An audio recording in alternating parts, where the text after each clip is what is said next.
नमस्कार मित्रांनो, तुमचं विशाल जगदाई व्लॉग सातारामध्ये स्वागत आहे. मित्रांनो, तुम्ही बघू शकता सकाळच्या 7 वाजलेले आहे. तर माझ्या मागच्या साईडला शिवजयंतीचं भव्य डेकोरेशन स्टेज दिसते तुम्हाला मित्रांनो, आणि रांगोळी तर काढायला चाललेली आहे मित्रांनो, बघू शकता तुम्ही.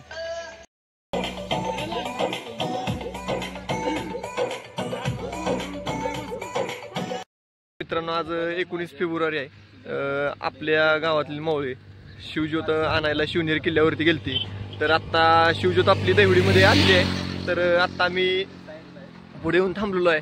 तर बघूया मित्रांनो आपण.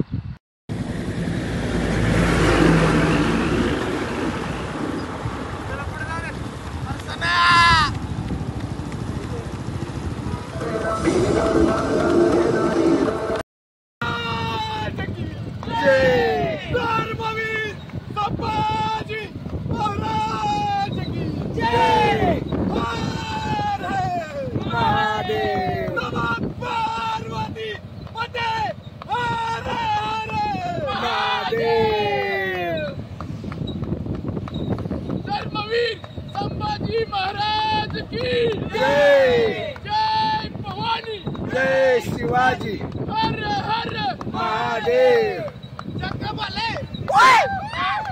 तर मित्रांनो, शिवज्योत एसटी स्टँडवरती गावामध्ये आल्यानंतर गावातील सर्व महिलांनी शिवज्योतचे पूजन केले व त्यानंतर खंडोबा मंदिराकडे मिरवणूक काढण्यात आली शिवज्योतची. तर बघू शकता मित्रांनो तुम्ही.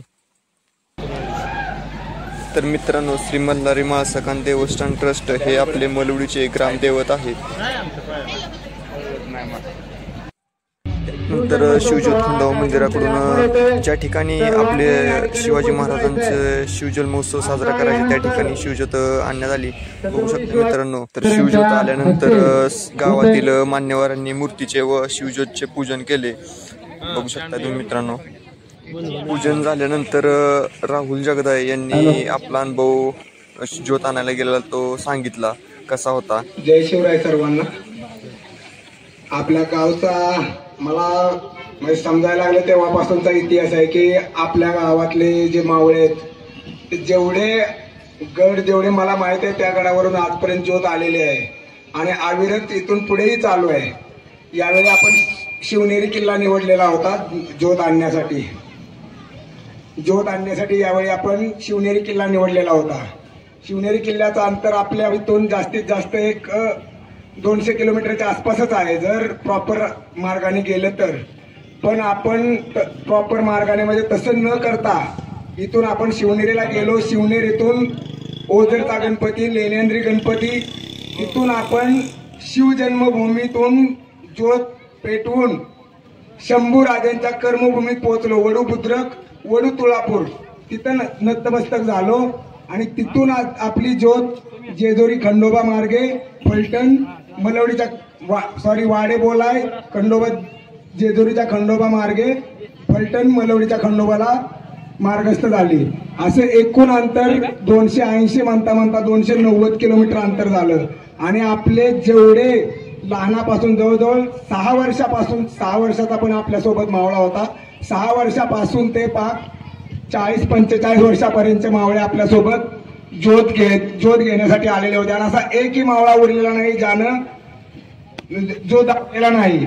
अतिशय मनापासून, अतिशय चुरशीने सर्व मावळे धावले प्रत्येकाने. म्हणजे हे फक्त शिवज्योत धावणे म्हणजे महाराजांच्या प्रती जे आपलं काही समर्पण आहे ते आहे, त्यांच्याबद्दलचं जे प्रेम आहे ते आहे. आपण उपकार केले असं काही नाहीये. जे त्यावेळी जे मावळ्यांनी कष्ट घेतलं, महाराजांनी जे स्वराज्य स्थापनेसाठी कष्ट घेतलं, त्याच्यातूनच आपण प्रेरणा घेऊन हे करतो. त्यावेळी ते कसे ते अंतर पार करायचं हे शिवज्योत घेऊन धावताना सगळे अनुभव येतात. कुठं रस्ता खराब लागतो, कुठे तुम्हाला वाऱ्याचा पण सामना करावा लागतो. अशा सर्व संकटातून, अंधारातून म्हणजे रात्रीच्या वेळेतून न थकता सर्व मावळे सुखरूपपणे इथपर्यंत ज्योत घेऊन आले. मी सर्वांचे अतिशय मनापासून अभिनंदन करतो. आपल्यातला विशेष आभार मानायचे म्हटलं तर हरिमगर जो मावळा आहे त्याने एकट्याने 50 किलोमीटर अंतर पार केलेलं आहे.